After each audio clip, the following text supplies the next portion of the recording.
Hey, what's happening, y'all? It's your boy Rico from Street Scores. You know, this draft season, the off-season team building, scouting, even high school recruiting, film sessions, all of that type of stuff is my favorite part of football. Enjoy it even more than Sundays. So you know I had to come out with a Jamin Davis review. I would have came out with it a long time ago, but I promised I would live stream rounds 1 through 32. So I kept the live stream going. I'm coming with this video. I know it's late, but I still got to do it, and expect a Jamin Davis film session later on down the line, maybe after this weekend, because I'm gonna have to do reviews and grades for the overall draft for each player and things like that. So I'm gonna be busy, but I promise you a Jamin Davis film session will be one of the first ones coming up. And then of course at the end of the video I want to discuss some of the great prospects that are still out there and available in the second round who may fall to us 51st overall, who we may take. But the majority of this video is focused on the Jamin Davis pick. Let's get it.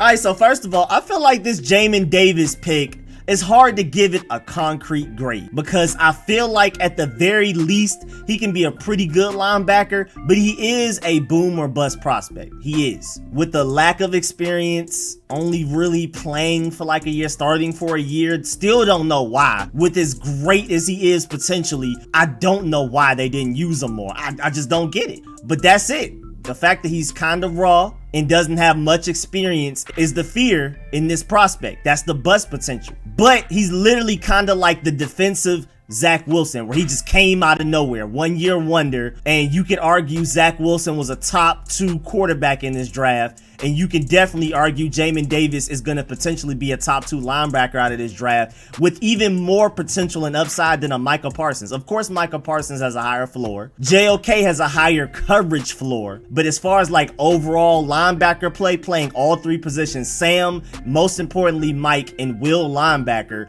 Jamin Davis has a higher floor at that type of versatility than a JOK. JOK is just more coverage versatile. He's more coverage ready. Jamin Davis has all of that potential and more. So I feel like Jamin Davis, and I've been saying this for weeks now, even before we took him, Jamin Davis has the highest ceiling out of this entire linebacker class. Micah Parsons has the highest floor. So that's why this potentially has an A+ grade attached to it, potential wise. Now concrete, I'm gonna go B+. Because apparently Ron Rivera is saying that this was their #1 defensive player on their big board. Again, Micah Parsons' floor is so high that it's hard for me to say that I had Jamin Davis over Micah Parsons. But if we're just talking about athletic traits, if we're just talking about potential, if we're talking about ceiling, Jamin Davis could be the best defensive player in this draft. But this is all potential. This is not something you bet on. This is not something that we can assume will happen.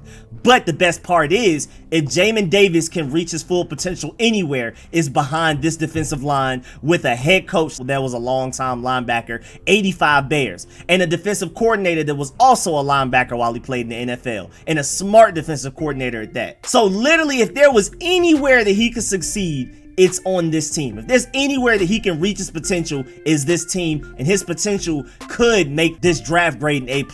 As of today, I can't do that just yet because there's no telling if he'll actually be able to reach that potential. But again, if there's any team in the NFL, it's behind this defensive line with these coaches that can get him to this best defensive player in the draft type of potential. And definitely best linebacker in the draft type of potential. He's kind of like Caleb Farley, where like potentially he could be the best player at his position in this draft. Caleb Farley should be the best corner if he's healthy. Jamin Davis should be the best linebacker if he reaches his potential. Because JOK, just the way he's built, he's never going to be a great run stopper. He's never going to be a great Mike linebacker. Micah Parsons is a high floor and still a high ceiling, but he's not the athletic freak of a Jamin Davis. He's not going to be, if Jamin Davis on his best day, Micah Parsons on his best day, Jamin Davis is going to be more versatile and easily better in coverage. But again, these are all ifs for Jamin Davis. We definitely drafted Jamin Davis because of his versatility, and I'm gonna get into some of the culture stuff and why we drafted him. I spoke about it earlier in my video earlier today with our draft guide, so I mean, it makes sense. But also, Jamin Davis is the tight end eraser, period. We drafted him to go against guys like Kelsey, even in our own division, guys like Evan Ingram. He's the tight end eraser. You can argue Jamin Davis covered Kyle Pitts better than anybody else last year, just straight up. Like, out of linebackers, corners, everybody, Kyle Pitts gave everybody the business. And Jamin Davis, you could say, gave him the best fight out of anybody last year, period.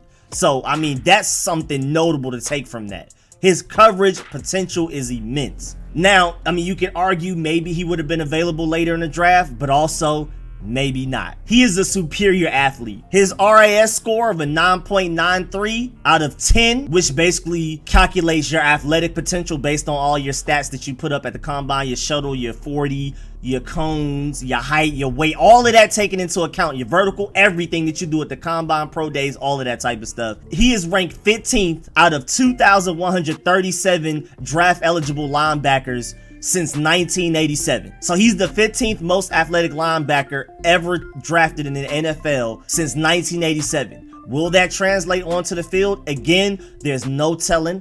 Quite a bit of bust potential here. But again, if there's any team that he could go to and reach his potential, is this one, and that's why I'm excited about this pick. Y'all already know I was team trade up for quarterback. I was heartbroken when Justin Fields was there at 11 and we didn't trade up for him. But Jamin Davis, potential wise, was the best player available outside of quarterback in this draft for a position of need. If we're talking about potential, and it's hard to get excited about potential because who knows if he'll reach it. Again, a big if guy, pretty big boom or bust type of guy. But out of all of the defensive players in this draft, if we're just talking ceiling, he probably has the highest ceiling and easily has the highest ceiling out of all of the linebackers, period. And it's crazy too because Jamin Davis knew that we were high on him leading up to the draft. But he still said it's a dream come true to come here to be able to play behind Chase Young in his defense. Those are his exact words. But he kind of knew that we were taking a good hard look at him. And probably the best part of all of this is that we have a needed linebacker. Granted, we run nickel. At least last year, we ran nickel 60% of the time, which is only 2 linebackers. But that also means we need a versatile guy. And that's why JOK just doesn't fit. We need a guy that can, again,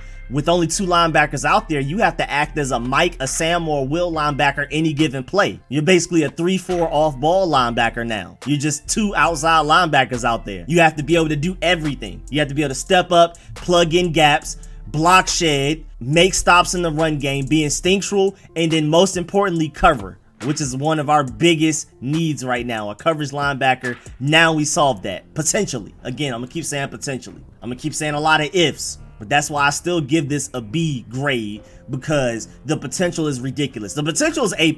He could potentially be a Darius Leonard for us. Like, I mean, that's his exact comp as far as athletic profile and what he can do. And with him being maybe a little undersized, but still can play Mike, Sam, and Will. In athletic potential, again, I'm gonna keep emphasizing athletic potential. Literally Darius Leonard, literally. It's even funnier too, he's a huge NASCAR fan. You already know Joe Gibbs owns a NASCAR team, so that's perfect. They're gonna have a lot to talk about. I'm pretty sure Joe Gibbs loves this pick. But now as to why we took him. Well, first of all, needed linebacker, big time. Like, again, we run generally only 2 linebackers out there, but we don't really have 2 great linebackers right now. Even Cole Holcomb, I like him more than most people at this point, but Jamin Davis can easily be better than him. Like, Jamin Davis' potential is that ridiculous. He's more athletic than Cole Holcomb. And remember, the reason that we like Cole Holcomb in the 5th round while we took him is because of his athletic traits. Jamin Davis has even more athleticism than that, but his tape also just looks better. Again, he did the best against Kyle Pitts arguably than anybody in college football last year, including DBs. Also, both of his parents are Army veterans, military. And I spoke about that in my draft guide earlier today. Ron Rivera, of course, loves that about him. He lives by the line, you can't have $1 million dream with a minimum wage work ethic. You know, that's all Ron Rivera had to hear. That's all he had to hear. Also, he's versatile and he's a hard hitter. I mean, he's gonna blow people up. I think, honestly, potential-wise, Jamin Davis can be exactly what we wanted at a Reuben Foster. Coverage, hard-hitting, instinctual, can make plays in the run game and also the coverage game, and be a great blitzer just because of his athletic potential. I compare him more closely to a Darius Leonard, but like what we wanted in Reuben Foster, we may be able to get in Jamin Davis. And I won't say it's highly likely, but again, I'm gonna reiterate, if there's any team that can get that out of him, is this one. And even his defensive coordinator at University of Kentucky said that he's one of the most outstanding, upstanding guys, period. Like, he's the Terry McLaurin, the Chase Young, the Jonathan Allen, leader, face of the franchise, says and does all of the right things, first one in the gym, last one out the gym type of guy. He's one of those. He's the leader. I wouldn't be surprised if he ends up earning a captain spot at some point this season. He's that type of guy. So I'm pretty sure that had a lot to deal with why we took him. Not just what he provides you on the field, but the intangibles, the mental side of it, the character, all of that type of stuff. Also, I'm not sure if y'all know, but his nickname is Shadow. The story behind that is because his friend from his childhood was nicknamed Sonic, as in Sonic the Hedgehog, and Shadow is Sonic's rival in the cartoons and the video games. And he said it just stuck. He just ended up being Shadow, and I like that. I like the fact that he will shadow every offensive player that we need him to, especially tight ends and running backs. He has the potential to do both of those very well. Again, he's your Kelsey killer. He's your Evan Ingram eraser. He's that type of guy. Potentially. And at the very least, I feel like he can contribute immediately as a Sam linebacker, Will linebacker, just an outside linebacker in general, until he improves his instincts and his judgment and his IQ and his mental processing to where he can be a Mike linebacker. But again, Darius Leonard type of comp. The potential is there for him to gain all of that. He shows it in flashes, but again, he only did it for one season. He only started for one season. So it's like, who knows if he'll actually be able to reach that, but the potential is definitely there. They say he runs very well. He has good zone awareness, and he has the ability to man cover. Very good read and react skills, and a sure tackler. Heavy hitter too. Makes plays at or near the line of scrimmage. And the Podfather at the Burgundy Zone put it very well. He was the best Mike linebacker on the board, period. That's why we took him over JOK again. Film was great, in flashes, in my opinion. It just wasn't overall just like, oh man, this man's just a 20-minute highlight tape. But in flashes, if you're just looking at his short highlight tape, you would think he was the best defensive player in this draft. You just got to get consistency out of him, and it's over with. And the Podfather at the Burgundy Zone also has a very good point that, first of all, make sure y'all subscribe to him on YouTube and follow him on Twitter. But he also has a very good point that there's a bright side to him only being a starter for 1 year. He doesn't have much wear and tear on his body at all. He's coming in fully fresh and ready to go. No injuries, no injury history, no ailments, no bruises, nothing. He's coming in ready to work. And at the Burgundy Zone also mentioned that he had 102 tackles, 1.5 sacks, multiple interceptions, and even a touchdown return for Kentucky last season. Very small sample size, but balled out with it. Took advantage of every opportunity that he got. And this is funny too, because I'm seeing a lot of people say this on Twitter, that this Jamin Davis pick feels a lot like Antonio Gibson from last year, where a lot of fans are complaining about who we took, but at the end of the day, they're gonna love him, and he's a huge playmaker with a lot of potential, but a little bit raw. And I agree, I think Jamin Davis is pretty much like Antonio Gibson in this draft. People also, just like when Antonio Gibson, felt like we could have gotten him later. But I'm really glad we took Antonio Gibson when we did. And I feel like I'm going to be very happy that we took Jamin Davis 19th overall and didn't risk it. He has the potential to literally make us the best defense in the NFL without argument. Just like how the Buccaneers basically won the Super Bowl because the Chiefs' offensive line was all hurt. That's number one. Number two, easily, is because Levante David just canceled Travis Kelce out the game. Jamin Davis could be that for us. Also, my boy, I'm Rant Burgundy, formerly known as Redskins Rant, also had a good point too, that we just haven't been putting resources into the linebacker position. I mean, Mason Foster, who was slow, Zach Brown, Cole Holcomb, I like him, 5th round pick, Thomas Davis on the last parts of his career, Josh Harvey Clemens, we've tried to convert him from safety to linebacker, who knows how that'll work out, and now we're trying to convince Landon Collins to move from strong safety to linebacker, which I think could work out, but who knows if that's actually gonna happen. That's a really good point, that like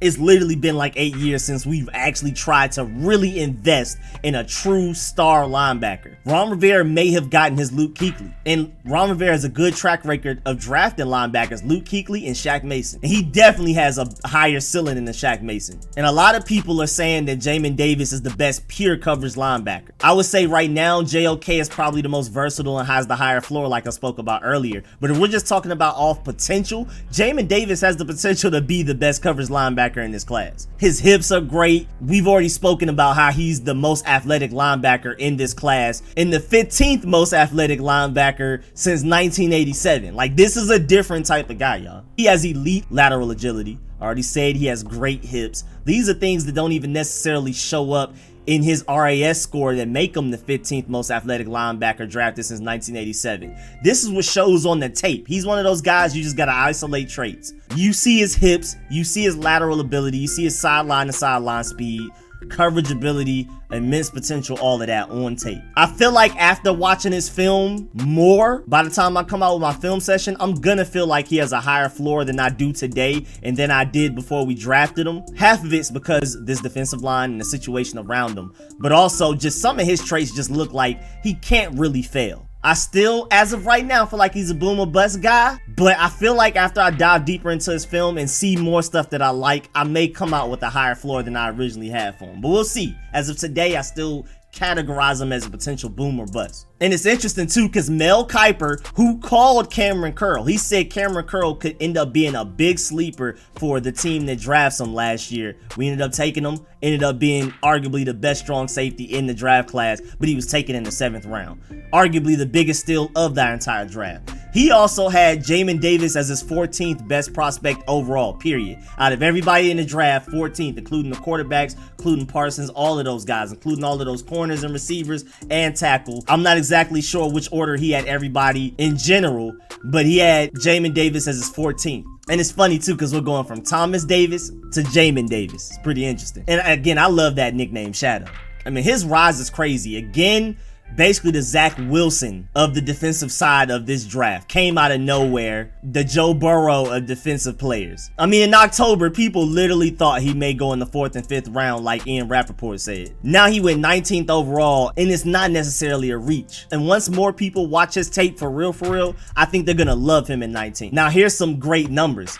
Jamin Davis had a 7% missed tackle rate, second amongst SEC linebackers, which pretty much has some of the best linebackers in the country. He led all draft eligible players in total tackles with 109. He had a 81.6 overall grade from Pro Football Focus, which was first amongst SEC linebackers. He had an 87.5 run defense grade, tied 4th amongst Power 5 linebackers. But I think eventually, potential wise, he could be the best at all of those. And they didn't even speak about his coverage. Jordan Reed, who's spot on with a lot of his draft analysis, also said that this was one of his favorite prospects in the draft this year. And man, we have literally spent a 1st round pick on defensive talent each of the past 5 years. Jonathan Allen 2017, Deron Payne 2018, traded back up to get Montez Sweat in 2019 after we took Haskins, Chase Young obviously in 2020, and now Jamin Davis 2021. I mean, this linebacker is going to be great. I mean, this defense is going to be great. And it's crazy because Rivera said that Jamin Davis was their highest rated player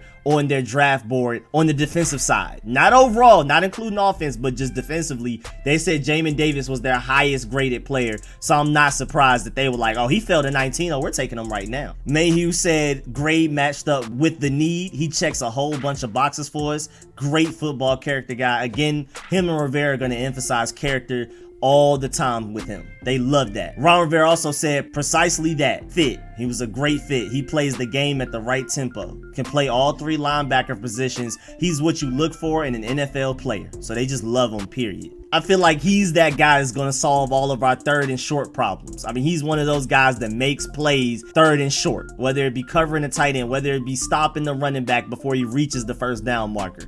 That's what Jamin Davis comes with. And that's just a piece of his potential. That's just like a very specific thing that he fixes for us. Covering tight ends and making plays on 3rd and short and things like that. Because boy, we need it. 3rd down, period. But I'm not sure if y'all know, but he's 6'3", 234, ran a 4.37, 42-inch vert with an 11 broad jump. Like, what is that? That's why he's the 15th most athletic linebacker prospect since 1987. Albert Breer tweeted that Jamin Davis was a player that several teams fell in love with during the pre-draft process, crushed his meetings, put up freakish numbers at his pro day, and here we are. And also said teams comp him to Darius Leonard like I do. I feel like he literally can be Darius Leonard. Only question is only 1 year production. And just to break down where he played a lot, he had 592 snaps last year, 463 in the box, 119 in the slot. He had 28 run stops and again a 7% missed tackle rate, 3 interceptions, 1 forced incompletion. He only allowed a 65.5 passer rating when targeted last year. I mean, the potential is ridiculous. Again, he has the potential to be the best, most versatile, most dynamic linebacker in this class, including Micah Parsons. I love Micah Parsons. I love his floor, but Jamin Davis, like I've been saying for the past couple of weeks, has a higher ceiling, and if any team can get it out of him, it's this one. My boy Matt Valdivinos has a good point about that. Like, Jamin Davis could potentially be Defensive Rookie of the Year with this team around him. He could be in for 100 tackles, 3 sacks, 3 interceptions out of a rookie season. That's Defensive Rookie of the Year right there. We would have that back to back. This is literally the ideal spot for him. Like, if he had to pick a team, if he had to look at every NFL team and say, which team could I go to with the best pieces around me to make me the best I can be, is this one. Now, of course, there's better teams than the Super Bowl contenders because our quarterback situation is funky. But if we're just talking about where can I go for me to play my best, it's easily us. Rivera also said that he loves that his football IQ is so heavy and that he knows where he needs to be. He understands fits, he understands responsibilities, and Rivera is high on that. They do not have to baby him and coddle him when they coach him up. He comes in already with prior knowledge of just great instincts that he's only going to build on. Rivera also says that he's very knowledgeable about leverage and things like that. So he's just going to be one of those guys that makes smart play after smart play after smart play. And now lastly, after my Jamin Davis review, some of the notable players available tomorrow. Elijah Moore, great receiver. JOK, you never do they double up, go JOK and Jamin Davis and potentially give us the best linebacker core in at least the NFC East? Or do they go Trevon Merrick, arguably the best safety in this class? He's more of a free safety, but he can also double down and help in the box. He may not be the best pure free safety, like the best pure center fielder type of guy, but he's definitely the best overall safety. And I've been telling y'all that him in 19 was a reach, and now you can see why he made it outside of the first round. I've been telling people that. Now, JOK surprised me not going into the first round, but I understand the logic. He is a little undersized. I don't think that's going to be a problem, but he's literally just going to be a will linebacker, maybe like a slot overhang type of guy in sub packages, but you can't really expect JOK to ever develop into like a Mike linebacker, a versatile guy. You're going to have to run a 4-3. There's going to have to be 2 other linebackers on the field with him, but when you do that, he can definitely shine at will linebacker. But again, there's a reason with teams wanting more versatile guys that can play all the linebacker positions and be a really good outside linebacker in like the 4-3 or the nickel like we run, or even like how Jack Del Rio at the end of the season and against the Bucks was starting to run more 5 defensive linemen, 4 DBs, 2 corners, 2 safeties, and that leaves you with only 2 linebackers, even though we're not technically a nickel. Jamin Davis is great for that. I'm not entirely too confident in JOK working out for that. You also have Asante Samuel Jr. I'm not surprised he's still available, but he's still a good corner. Just undersized though. You also have Tevin Jenkins, a talented offensive tackle, but I was getting mad I was hearing we may possibly get him in 19. I thought that was a reach. And now again, you see him available after the first round. And then there's also Pat Freiermuth, who may, we can solve our tight end problem. I'm a huge Tommy Tremble guy, and I feel like we may be able to get him in the 3rd, so I'd wait till then to address tight end. But yeah, man, Trevon Merrick in the 2nd, or even for some reason JOK if he slides, I feel like that's a great draft. Again, nothing is trading up for Lance or Fields, but this is great compensation. But yeah, man, that's the end of this video. Please get in the comment section. Let me know how you feel about everything I spoke about, how you feel about the pick, all of that type of stuff, how you feel about this draft so far. Who do you feel like we should target in the 2nd and 3rd round, of course. Please like this video if you liked it. If you learned anything, please subscribe. If you haven't, hit the bell next to the subscription button so you get more informative and opinionated videos like this one. I will be live streaming during rounds 2, 3, 4, and 5, so tomorrow and Saturday, so make sure y'all pull back up for that. And as always, man, I appreciate all of the support, man. I love the support in the stream. I love the emotion, the passion. I love it all. Whether I agree or disagree with you, at the end of the day, we're all Washington fans, and I love the passion. So big shouts out to everybody that pulled up to the stream. Big shouts out to everybody that pulled up to this video and liked it. Yeah, I'm breaking the 3rd wall. Yes, sir. Appreciate everybody that donates to the channel, of course, man. And big shouts out to all of my members, especially my Pro Bowl sponsors, whose name you see scrolling on the screen right now. Man, I really appreciate y'all. Catch y'all later. I will be hitting y'all with a Jamin Davis film session in the near future. I'm out.